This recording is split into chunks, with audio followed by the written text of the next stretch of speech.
last name Chambers, Chambers. During the investigation, detectives learned that Mr. Chambers had come over to the residence to visit some friends. Upon his arrival, he got into a physical confrontation with another individual at that residence. After that confrontation ended, that individual and a second individual left the residence. Mr. Chambers, along with two other people, also left the residence at that time. Mr. Chambers and the two individuals he left with would later come back to the residence.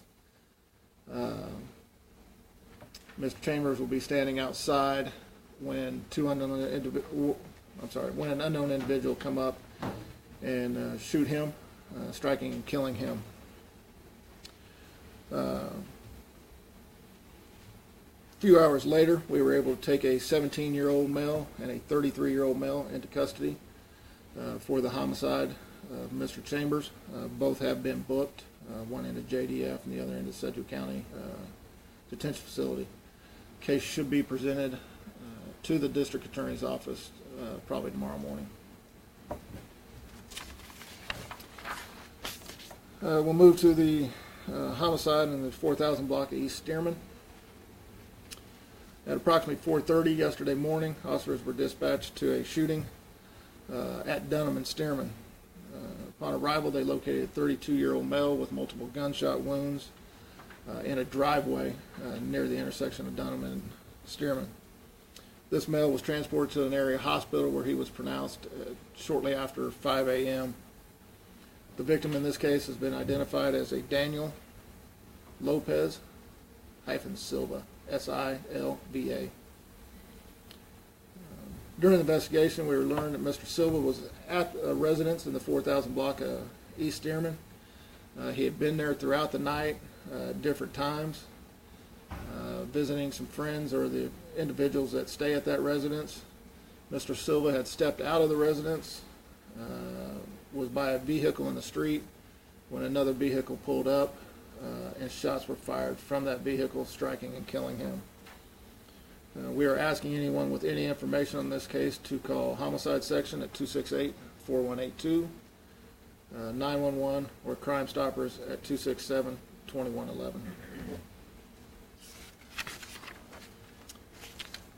The last one we'll cover is the homicide last night in the 2600 block of East Wilma.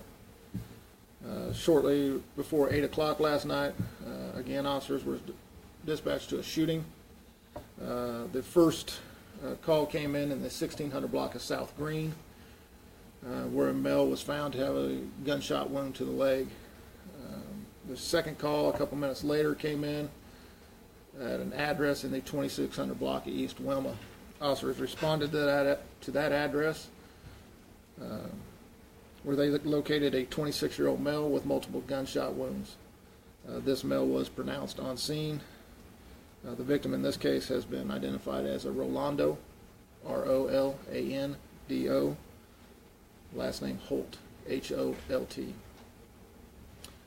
So far, we've been able to piece together that Mr. Holt was at the residence.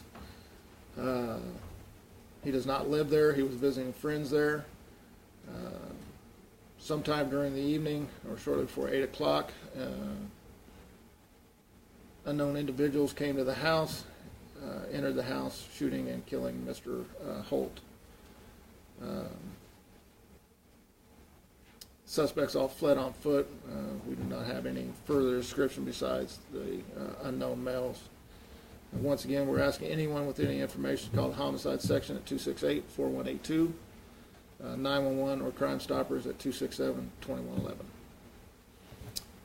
Take a few questions. Can you prove that the Green and Wilma shootings are connected in what way? Yes, they are.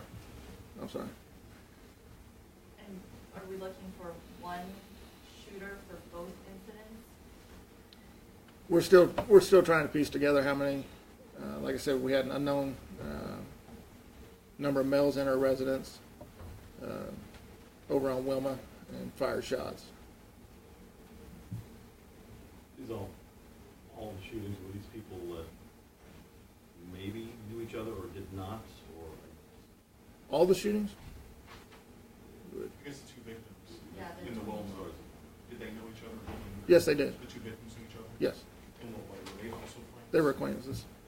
Was that victim who was shot in the leg, was he also at the house at some point that night? Yes.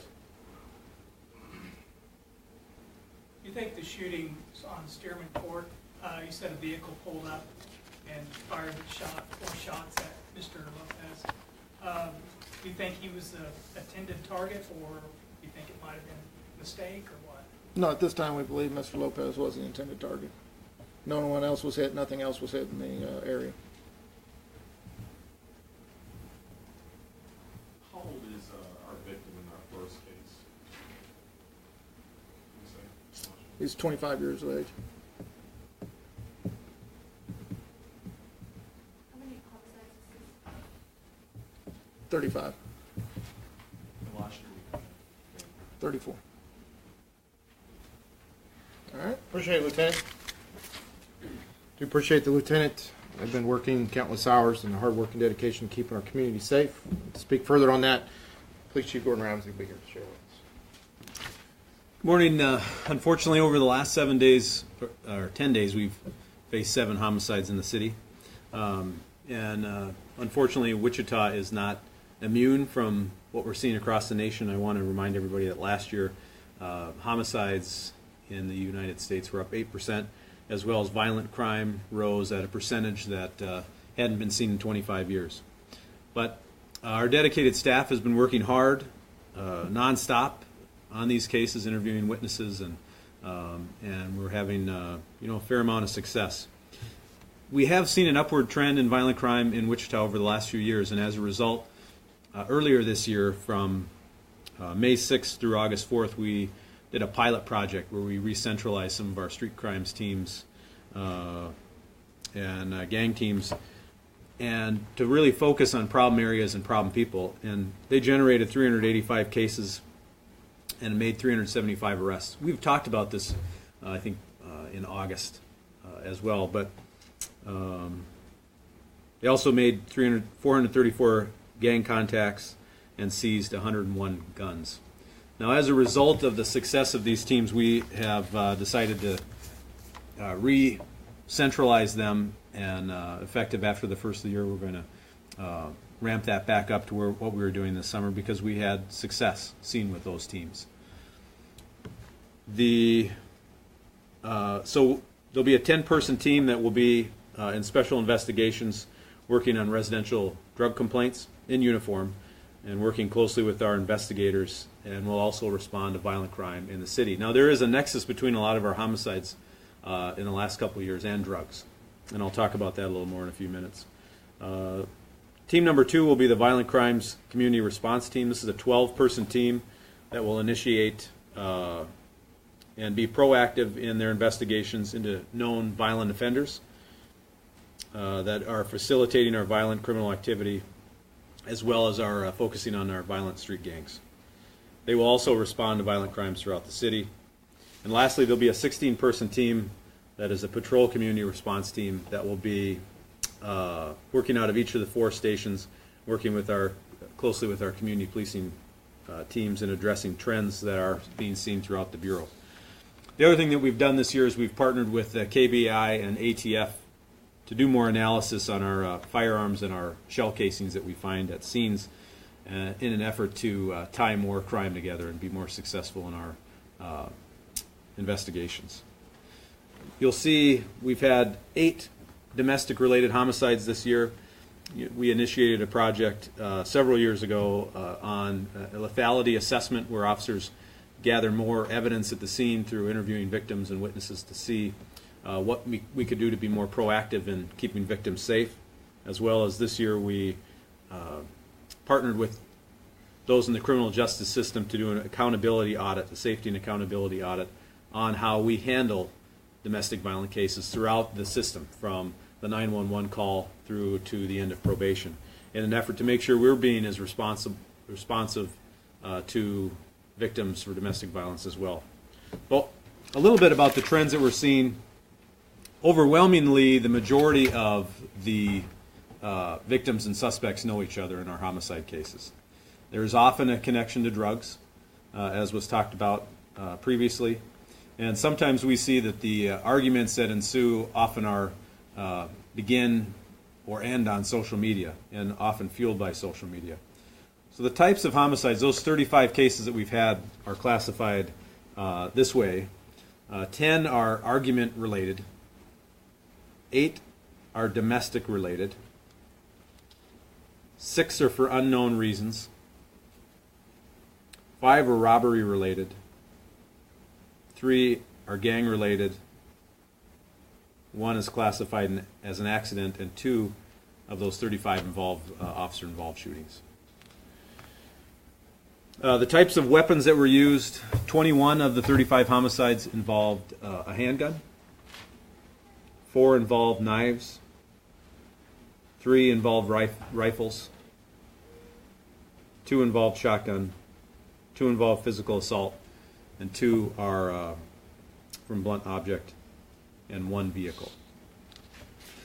So that's kind of the trends that we're seeing in these homicides, and we are working hard to ensure that we keep our community safe. And again, you got to remember with violent crime is that we count on the community to come forward and help us with tips in solving these crimes. Very rarely do we come across crime and without any witness statements or people coming forward to help us with information. So we, in these cases, of the 35, 10 of the cases are still open, and we implore people that know or have information to contact us. So be happy to take a couple questions. Why did you guys stop the program? I know it was a pilot, but if you saw that it was working, why did you stop? Yeah, well, we didn't have all the stats, right? So the some of the stats come in later, and it gave us a chance to analyze it and compare it with previous years and get feedback from those that were involved. And then it took time to put it together. You know, we have to centralize the equipment and find office space, and the planning portion of it was probably the biggest part of it. You've got like 30 plus people in that. Where does the staff come from? Are we taking officers off the streets? Are the officers splitting their time on the streets to this? Could you? Yeah, no, they'll still be in uniform. They will be centralized under investigations, the 2 teams, right? So they will be focusing on the worst offenders, working with our intelligence unit to really target those that are causing the problems. What we have to look at is, we see these increasing numbers, and what we were doing, it was time to look and evaluate on were we being effective. And we want to try this longer term and see how it works. And we're going to continue to evaluate it. When you talk about staffing, it has come up several times on, how are we staffed? And earlier this year, end of last year, we had the staffing study that came out that recommended we should have 49 additional staff, sworn officers, and 24 support staff to get us to where we need to be. And the council and the mayor and the manager are very, very supportive of our effort to increase our staff. And we're working on a plan to bring that about. Would you consider that lack of staffing or the need for more staffing? Are we in a crisis mode with that, or are we at a point where we would say that? I don't know if crisis is the right word. I mean, when you look historically at homicides in Wichita, the highs were in the 90s, where there was numbers in the 60s every year. So, but we do know that individual officers and extra officers have an impact on neighborhoods, and we want to really make sure we're focusing on community policing and solving crime, and you need bodies to do that. I've talked to so many people after Officer Arterburn, obviously, because he was pretty plugged in. He still is plugged in, but really plugged into the local community. Some of the places where I went, some of the people that I talked to said, look, that's the kind of officer that's dedicated out on the streets. That's that community policing officer, so to speak. I don't know if he technically was, but I've had many people tell me that as plugged in as he was really good for the community and stopping crime. Have you looked into the accessibility of having more officers become kind of these community policing officers, where you can get into some prevention and talk to some of these younger kids that are thinking about gangs or violence? Well, prevention is our ultimate goal, right? So after the crime happens, we're already too far behind. We want to be at that stage where prevention is what we're doing and is our focus, not reacting to crime. So that is the ideal world, Craig, in that that's all we're doing is prevention. But there's no doubt when you have cops in the community where people know them and feel comfortable talking to them, we get more information. And the closer we get our cops to the community, I think the safer our cops are and the more successful we are in solving crime. So that's the direction we're going, and we're optimistic that the staffing plan will help us get there. And about the money, city council, they're supportive, but money is still an issue. Right, they're working through how ultimately the plan will be paid for. How many officers are there right now? We're authorized for 650. We have 17 vacancies and 10 on military leave. So you can do the math on those, right? I can't right now. We do plan on hiring a class of about 30 plus in January. Just one more time, obviously the community has seen 2 weekends in a row with the word homicide or murders. Right. Obviously people are talking about it. Just one more time, the police department really needs the public's help in order to solve these crimes. Right. There's people with information out there that we need to come forward and help us solve these.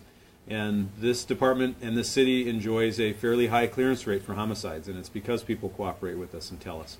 And our thoughts goes out to the families of these victims, right? It's easy to put a number instead of a name. And with each of these 35, we've had a lot of families and community members seriously impacted by that. And, we can't forget that element of this as well. Thanks. Appreciate it, Chief. Thank you. That's all we have for Interwatch today, so thank everybody tuning in with us and being here with us today.